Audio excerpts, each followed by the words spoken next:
Foot, le miroir du football de la diaspora congolaise.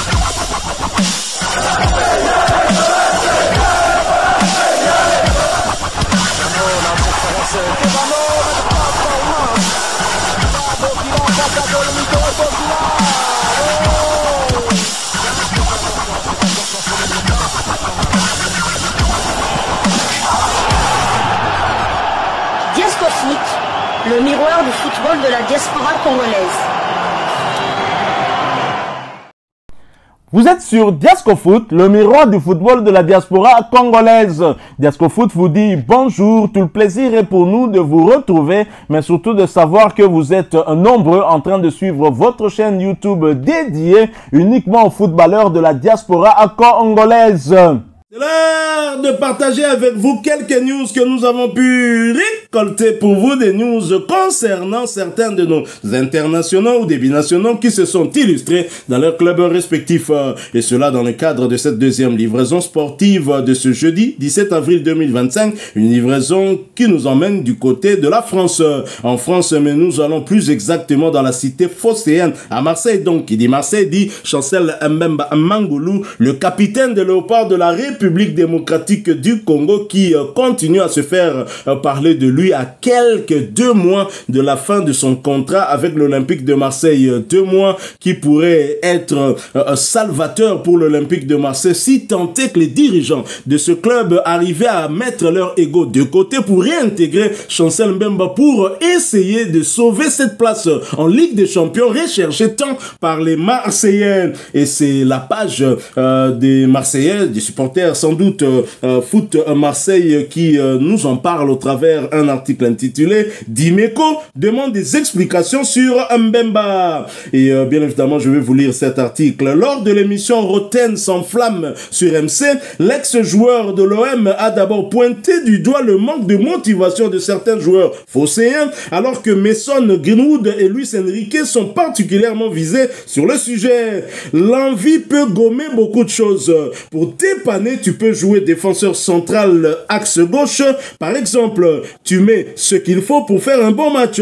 Tu ne fais pas le match de l'année, tu ne finis pas en équipe de France à ce poste-là, mais par contre, tu fais le job. Quand tu es un joueur pro, tu as un minimum syndical. Vous avez vu les défenseurs centraux qu'on a. Eric Dimeco s'est également interrogé sur l'absence prolongée de Chancel Mbemba. J'aimerais voir des Herbie avec des joueurs qu'il a vraiment choisis parce que j'ai un doute sur ça. Et pour finir avec les dirigeants, peut-être qu'à la fin de l'année, il va falloir nous expliquer pourquoi Chancel Mbemba ne joue plus au football. Je l'avais lâché cette histoire-là, mais il va falloir en parler quand même. Vous avez vu les défenseurs centraux qu'on a. Le problème du Congolais de 30 ans est extra sportif, mais assurément, l'ancien joueur du FC Porto aurait pu être d'une grande aide cette saison et en particulier dans cette période difficile. Voilà, donc je préfère vous proposer de revenir sur ce qu'a dit Eric Dimeco, que vous puissiez l'écouter vous-même. Ensuite, nous nous retrouvons tout de suite après pour la conclusion de cette deuxième livraison. Chancel Mbemba, justice de Dieu, il y en a. Suivant, nous nous retrouvons tout de suite après. Dans la Ligue 1 d'aujourd'hui, on peut pas dire qu'il y a une équipe qui a, surtout celle qui joue en tête, qui a un talent supérieur ou qui a des talents supérieurs ou qui ont, tu vois, et à un moment donné, c'est malgré tout ce que toi tu mets sur le terrain. Voilà, moi tu m'enlèveras pas de l'idée que le joueur, dans un résultat aujourd'hui, surtout un joueur qui a eu une formation complète et qui a le sens de son métier et qui a eu, quand je parle de formation complète, ça veut dire que il est même apte à ne pas jouer à son poste. Voilà. Du gars, toi, tu as connu Lisa qui jouait arrière gauche, qui a joué à droite devant ou qui a joué dans des positions. Eh ben, oui, les mecs, pas toute une saison ou une carrière. Non, mais ce que je te dis, voilà, tu peux être capable. On a tous dépanné. Voilà, tu peux faire. Exactement. Et l'envie peut gommer beaucoup de choses comme ça. C'est-à-dire que pour dépanner, tu peux jouer défenseur central, axe gauche, par exemple, tu es latéral gauche. Je l'ai fait, je l'ai vécu. Moi, j'ai commencé en professionnel. J'ai fait 70 matchs de Ligue 1. ailier gauche quand même. Hein. Donc j'ai été reconverti et j'ai même joué dans l'axe à 2 défenseurs centraux dans l'axe à gauche pour dépanner. Ouais. Et bien à un moment donné, tu mets ce qu'il faut pour faire un bon match. Tu fais pas le match de l'année, tu finis pas en équipe de France à ce poste-là, mais par contre tu fais le job. Donc à un moment donné, quand tu es joueur professionnel, tu as un minimum syndical à faire. Eric, après le coach. Oui. Ah ouais, non, mais si vous voulez faire des débats qu'on arrête au bout de 5 minutes. Non, vas-y. Non, alors là, bon, ça fait un mot. Et le coach, alors vas-y. Mais non, mais le coach, moi aussi, Nicolas après. Moi aussi, mais non, mais fais Nicolas, on continuera après, il y a pas de souci. Mais le coach, moi aussi, quand je joueur de la Coupe pour l'autre soir, à un moment donné, je me pose des questions sur est-ce qu'il a est-ce qu'il fait la maille pour entraîner l'OM par rapport au club qu'il a eu avant. Oui. On est obligé de se la poser cette question. Mais moi, j'aimerais voir De Zerbi avec des joueurs qu'il a vraiment choisis parce que j'ai un doute sur ça. Et pour finir avec les dirigeants, peut-être qu'à la fin de l'année, il va falloir nous expliquer pourquoi Mbemba ne joue plus au football. Voilà. Oui. Moi je l'avais lâché cette histoire-là parce que j'étais un de ses défenseurs depuis le début et on m'a dit non mais il jouera plus jamais, c'est un problème grave ou extra-sportif ou je sais pas quoi. Donc même moi je suis tombé dans c'est ça parce que c'est une décision de Mehdi Benatia. Même moi je suis tombé dans le trou, j'en ai plus parlé. Mais il va falloir en parler quand même. Dis-moi, vous avez vu les défenseurs centraux qu'on a ? Oui, mais donc, ou bien tu prends cette décision en recrutant quelqu'un à la place de solide ou voilà. Donc si ça veut dire quoi quand tu payes un joueur que tu es en difficulté dans l'axe et que tu le mets pas. Expliquez-moi pourquoi. Mais parce que l'histoire doit être une question de principe. L'histoire doit être grave. Oui, mais l'histoire était grave avec Klaus. Rappelle-toi Klaus. Non, mais c'est vrai, t'as raison aussi. Sauf que Klaus, moi, je retourne à Nice le chercher tous les jours. Karine, est-ce qu'ils peuvent garder, parce qu'on en est là maintenant, cette qualif directe pour la Ligue des Champions? Est-ce que vous, sur ce que vous voyez, ce que vous voyez des adversaires, ce que vous avez vu de l'OM ce week-end, ça vous fait dire ils ont encore la capacité d'être dans le top 3? Mais dans le championnat des médiocres, tu peux. Il y a 2 week-ends, c'était Marseille le grand gagnant. Ce week-end, c'est Lyon le grand gagnant. Marseille peut être le grand gagnant du week-end prochain. Monaco-Strasbourg, vous savez pas comment ça va se passer. En fait, il n'y a aucune régularité dans quand même beaucoup d'équipes. Ce qui est inquiétant, c'est que Marseille est de moins en moins bon. Ça, c'est vrai.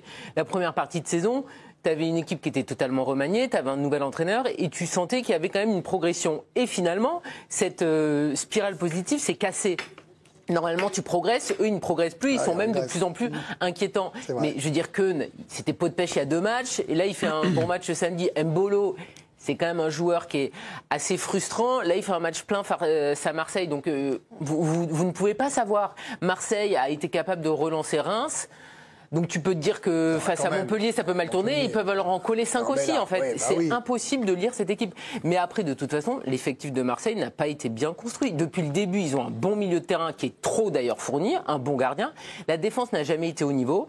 Ils ont un joueur qui a été très bon avec Marseille, qui est Chancel Mbemba. Ils ont décidé de le blacklister et de le maltraiter. C'est leur faute. Et ils ont décidé aussi, au mercato hivernal, de ne pas prendre un vrai neuf, alors qu'ils avaient bien vendu en plus, comment il s'appelait là, Wai, qui n'avait pas mis un pied devant l'autre.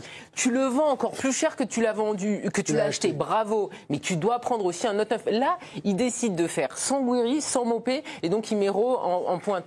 De Zerbi, il fait du bricolage qui fonctionne pas, mais Marseille n'est pas à l'article de la mort là. Chancel Mbemba, pourquoi il a été écarté? À chaque fois que je pose cette question, on n'arrive pas à me répondre. Parce que moi, je peux vous dire une chose. Cette année, avec Chancel Mbemba, Marseille est largement 2e, pour pas dire 1er, bien évidemment, parce que Paris était injouable cette saison. Mais facilement 2e. Un matelas incroyable, les buts qui se sont pris au cours de cette saison. Je peux vous dire qu'avec Chancel Mbemba, ils n'auraient pas eu ça. Maintenant, moi j'ai envie de savoir, si vous le savez, dites-moi ce qu'il a dit. Le pire, c'est le pseudo-supporter marseillais. Institution. Il n'a pas insulté l'Olympique de Marseille. Il a juste pas voulu renouveler son contrat. Est-ce une faute? À un moment donné, vous, quand vous êtes en contrat avec un employeur et que vous n'avez pas envie de prolonger, eh bien à un moment donné, vous avez le droit d'honorer le contrat jusqu'au bout, mais de ne pas le prolonger. Lui, Chancel Mbemba, on lui reproche quoi? De ne pas avoir prolongé son contrat? C'est ça, ne pas respecter l'institution? Excusez-moi, je n'ai pas la même notion et je n'ai pas la même vision que vous. Je me dis que tout simplement, Chancel Mbemba aujourd'hui, malheureusement, vous ne l'avez pas. Et c'est ce qui a fait que l'Olympique de Marseille aujourd'hui est en dérive défensivement. Parce qu'avec Chancel Mbemba, il aurait minimisé la casse. Et ça, vous le savez.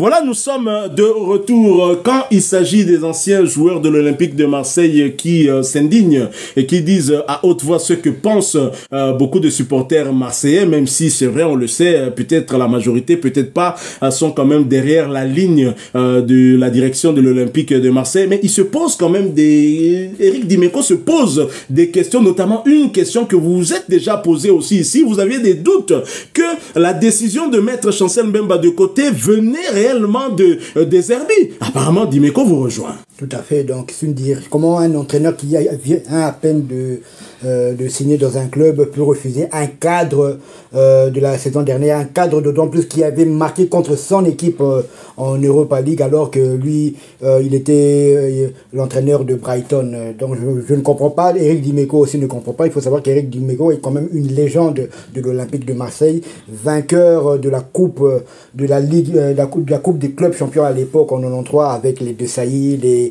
les Deschamps, les Ayou, les Basile Boli, etc. Donc, nous comprenons pas. Jusque-là, ça passait parce que Marseille était en bonne posture. Marseille était en bonne posture et Marseille avait carburé. Greenwood et Enrique marquaient à l'appel. C'est vrai que la défense encaissait aussi beaucoup, mais les attaquants marquaient énormément. Mais la défense encaisse autant. Le problème, c'est que l'attaque ne marque plus autant. Et le problème ressurgit. Il n'y a pas que Dimeco. On a entendu aussi Catherine, je pense, une journaliste de l'équipe aussi qui s'indigne, qui ne comprend pas aussi la mise à l'écart de Chancel Mbemba, et aussi un supporter, je suppose, de l'Olympique de Marseille, qu'on a entendu à la fin aussi, qui s'interroge aussi pourquoi Chancel Mbemba ne joue pas. Et je vous dis que si l'Olympique de Marseille ne se qualifie pas directement pour la Ligue des Champions, les oreilles de Longoria et Benassia vont siffler. Là, ça va chauffer. Roten s'enflamme, Eric Dimeco s'offusque et Diasco observe. Voilà, nous sommes arrivés à la fin de cette deuxième livraison sportive de ce jeudi 17 avril 2025. Vous l'avez aimé, laissez-nous un maximum de j'aime. Merci de partager avec nous en commentaire votre point de vue. Abonnez-vous sur cette chaîne Diasco Foot parce que nous sommes le miroir du football de la diaspora congolaise.